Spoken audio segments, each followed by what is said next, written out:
قریش کا نمائندہ رسول اللہ صلی اللہ علیہ وسلم کے حضور میں۔ ان دونوں قاتل جلیل یعنی حضرت حمزہ بن عبد المطلب اور حضرت عمر بن خطاب رضی اللہ تعالیٰ عنہما کے مسلمان ہو جانے کے بعد ظلم و طغیان کے بادل چھٹنا شروع ہو گئے، اور مسلمانوں کو جور و ستم کا تختہ مشق بنانے کے لیے مشرکین پر جو بدمستی چھائی تھی اس کی جگہ سوجھ بوجھ نے لینی شروع کی۔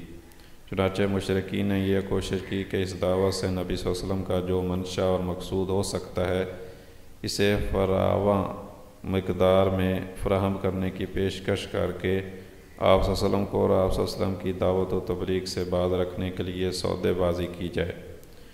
لیکن ان غریبوں کو پتہ نہ تھا کہ وہ پوری کائنات جس پر سورج طلوع ہوتا ہے آپ کی دعوت کے مقابل پر کا کی حیثیت بھی نہیں رکھتی، اس لیے انہیں اپنے اس منصوبے میں ناکام و نامراد ہونا پڑا۔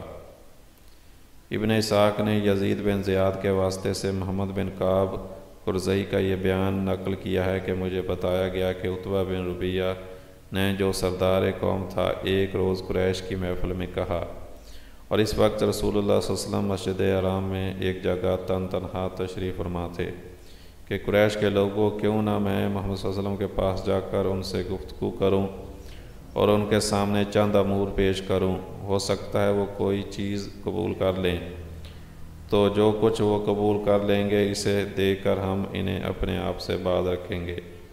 یہ اس وقت کی بات ہے جب حضرت حمزہ مسلمان ہو چکے تھے اور مشرکین نے یہ دیکھ لیا تھا کہ مسلمانوں کی تعداد برابر بڑھتی ہی جا رہی ہے۔ مشرکین نے کہا، ابو ولید آپ جائیے اور ان سے بات کیجیے۔ اس کے بعد عتبہ اٹھا اور رسول اللہ صلی اللہ علیہ وسلم کے پاس جا کر بیٹھ گیا، پھر بولا، بھتیجے، ہماری قوم میں تمہارا جو مرتبہ و مقام ہے اور جو بلند پایا نسب ہے وہ تمہیں معلوم ہی ہے، اور اب تم اپنی قوم میں ایک بڑا معاملہ لے کر آئے ہو جس کی وجہ سے تم نے ان کی جماعت میں تفرقہ ڈال دیا، ان کی عقلوں کو حماقت سے دوچار کر دیا، ان کے معبودوں اور ان کے دین کی عیب چینی کی، اور ان کے جو آباء و اجداد گزر چکے ہیں انہیں کافر ٹھہرایا۔ لہذا میری بات سنو، میں تمہیں پر چند باتیں پیش کر رہا ہوں، ان پر غور کرو، ہو سکتا ہے کوئی بات قبول کر لو۔ رسول اللہ صلی اللہ علیہ وسلم نے فرمایا، ابو ولید کہو، میں سنوں گا۔ ابو ولید نے کہا، بھتیجے، یہ معاملہ جسے تم لے کر آئے ہو، اگر اس سے تم یہ چاہتے ہو کہ مال حاصل کرو تو ہم تمہارے لیے اتنا مال جمع کیے دیتے ہیں کہ تم ہم میں سب سے زیادہ مالدار ہو جاؤ، اور اگر تم یہ چاہتے ہو کہ اعزاز و مرتبہ حاصل کرو تو ہم تمہیں اپنا سردار بنائے لیتے ہیں، یہاں تک کہ تمہارے بغیر کسی معاملے کا فیصلہ نہ کریں گے، اور اگر تم چاہتے ہو کہ بادشاہ بن جاؤ تو ہم تمہیں اپنا بادشاہ بنائے لیتے ہیں، اور اگر یہ جو تمہارے پاس آتا ہے کوئی جین بھوت ہے جسے تم دیکھتے ہو لیکن اپنے آپ سے دفع نہیں کر سکتے تو ہم تمہارے لیے اس کا علاج تلاش کیے دیتے ہیں، اور اس سلسلے میں ہم اپنا اتنا مال خرچ کرنے کو تیار ہیں کہ تم شفا یاب ہو جاؤ، کیونکہ کبھی کبھی ایسا ہوتا ہے کہ جن بھوت انسان پر غالب آ جاتا ہے اور اس کا علاج کروانا پڑتا ہے۔ عتبہ یہ باتیں کہتا رہا اور رسول اللہ صلی اللہ علیہ وسلم سنتے رہے۔ جب فارغ ہو چکا تو آپ صلی اللہ علیہ وسلم نے فرمایا، ابو ولید تم فارغ ہو گئے؟ اس نے کہا، ہاں۔ آپ صلی اللہ علیہ وسلم نے فرمایا، اچھا اب میری سنو۔ اس نے کہا، ٹھیک ہے، سنوں گا۔ آپ صلی اللہ علیہ وسلم نے فرمایا، بسم اللہ الرحمن الرحیم، حامیم، تنزیل من الرحمن الرحیم، کتاب فصلت آیاتہ قرآنا عربیا لقوم یعلمون، بشیرا ونذیرا فاعرض اکثرهم فهم لا يسمعون وقالوا قلوبنا فی اکنۃ مما تدعونا الیہ۔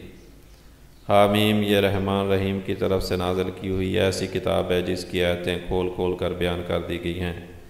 عربی قرآن ان لوگوں کے لیے جو علم رکھتے ہیں بشارت دینے والا اور ڈرانے والا ہے، لیکن اکثر لوگوں نے اعراض کیا اور وہ سنتے ہی نہیں۔ کہتے ہیں کہ جس چیز کی طرف تم ہمیں بلاتے ہو اس کے لیے ہمارے دلوں پر پردہ پڑا ہوا ہے۔ رسول اللہ صلی اللہ علیہ وسلم کے آگے پڑھتے جا رہے تھے اور عتبہ اپنے دونوں ہاتھ پیچھے زمین پر ٹیکے چپ چاپ سنتا جا رہا تھا۔ جب آپ صلی اللہ علیہ وسلم سجدے کی آیت پر پہنچے تو آپ صلی اللہ علیہ وسلم نے سجدہ کیا۔ پھر فرمایا ابو ولید تمہیں جو کچھ سننا تھا سن چکے، اب تم جانو اور تمہارا کام جانے۔ عتبہ اٹھا اور سیدھا اپنے ساتھیوں کے پاس آیا اور اسے آتا دیکھ کر مشرکین نے آپس میں ایک دوسرے سے کہا خدا کی قسم ابو ولید تمہارے پاس وہ چہرہ لے کر نہیں آ رہا جو چہرہ لے کر گیا تھا۔ پھر جب ابو ولید آ کر بیٹھ گیا تو لوگوں نے پوچھا ابو ولید پیچھے کی کیا خبر ہے؟ اس نے کہا پیچھے کی خبر یہ ہے کہ میں نے ایک ایسا کلام سنا ہے کہ ویسا کلام واللہ میں نے کبھی نہیں سنا۔ خدا کی قسم وہ نہ شعر ہے نہ جادو نہ کہانت۔ قریش کے لوگوں میری بات مانو اور اس معاملے کو مجھ پر چھوڑ دو۔ میری رائے یہ ہے کہ اس شخص کو اس کے حال پر چھوڑ کر الگ تھلگ بیٹھ رہو۔ خدا کی قسم میں نے اس کا جو قول سنا ہے اس سے کوئی زبردست واقعہ رونما ہو کر رہے گا۔ پھر اگر اس شخص کو عرب نے مار ڈالا تو تمہارا کام دوسروں کے ذریعے انجام پا جائے گا، اور اگر یہ شخص عرب پر غالب آ گیا تو اس کی بادشاہت تمہاری بادشاہت اور اس کی عزت تمہاری عزت ہوگی، اور اس کے وجود سب سے بڑھ کر تمہارے لیے سعادت کا باعث ہوگا۔ لوگوں نے کہا ابو ولید خدا کی قسم تم پر بھی اس کی زبان کا جادو چل گیا۔ عتبہ نے کہا اس شخص کے بارے میں میری رائے یہی ہے، اب تمہیں جو ٹھیک معلوم ہو کرو۔ ایک دوسری روایت میں کہ یہ مذکور ہے کہ نبی صلی اللہ علیہ وسلم نے جب تلاوت شروع کی تو عتبہ چپ چاپ سنتا رہا۔ جب آپ صلی اللہ علیہ وسلم اللہ تعالیٰ کی اس قول پر پہنچے بس اگر وہ روح دانی کریں تو تم کہہ دو کہ میں تمہیں عاد و سمود کی کڑک جیسی ایک کڑک کے خطرے سے آگاہ کر رہا ہوں۔ تو عتبہ تھر تھرا کر کھڑا ہو گیا اور یہ کہتے ہوئے اپنا ہاتھ رسول اللہ صلی اللہ علیہ وسلم کا منہ پر رکھ دیا کہ میں آپ کو اللہ کا اور قرابت کا واسطہ دیتا ہوں کہ ایسا نہ کریں۔ اس سے خطرہ تھا کہ کہیں یہ ڈراوا آن نہ پڑے۔ اس کے بعد وہ قوم کے پاس گیا اور مذکورہ گفتگو ہوئی۔ ابو طالب بنی ہاشم اور بنی مطلب کو جمع کرتے ہیں۔ حالات کی رفتار بدل چکی تھی، گرد و پیش کے ماحول میں فرق آ چکا تھا، لیکن ابو طالب کے اندیشے برقرار تھے۔ انہیں مشرکین کی طرف سے اپنے بھتیجے کے متعلق برابر خطرہ محسوس ہو رہا تھا۔ وہ پچھلے واقعات پر برابر غور کر رہے تھے۔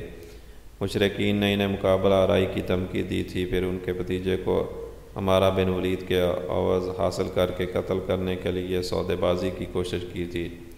ابو جہل ایک بار بھاری پتھر لے کر ان کے بھتیجے کا سر کچلنے اٹھا تھا۔ عتبہ بن معیط نے چادر لپیٹ کر گلا گھونٹنے اور مار ڈالنے کی کوشش کی تھی۔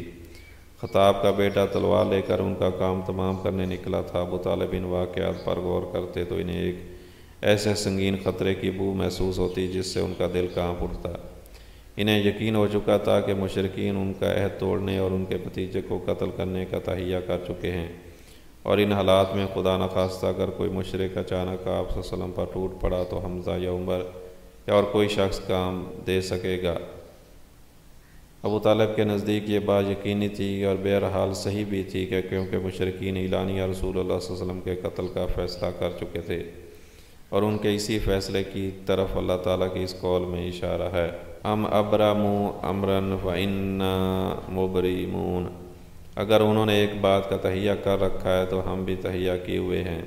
اب سوال یہ تھا کہ ان حالات میں ابو طالب کو کیا کرنا چاہیے۔ انہوں نے جب دیکھا کہ قریش ہر جانب سے ان کے بھتیجے کی مخالفت پر تل پڑے ہیں تو انہوں نے اپنے جد اعلیٰ عبد مناف کے دو صاحبزادوں ہاشم اور مطلب سے وجود میں آنے والے خاندانوں کو جمع کیا اور انہیں دعوت دی کہ اب تک وہ اپنے بھتیجے کی حفاظت و حمایت کا جو کام تنہا انجام دیتے رہے ہیں اب اسے سب مل کر انجام دے۔ ابو طالب کی یہ بات عربی حمایت کے پیش نظر ان دونوں خاندانوں کے سارے مسلم اور کافر افراد نے قبول کی۔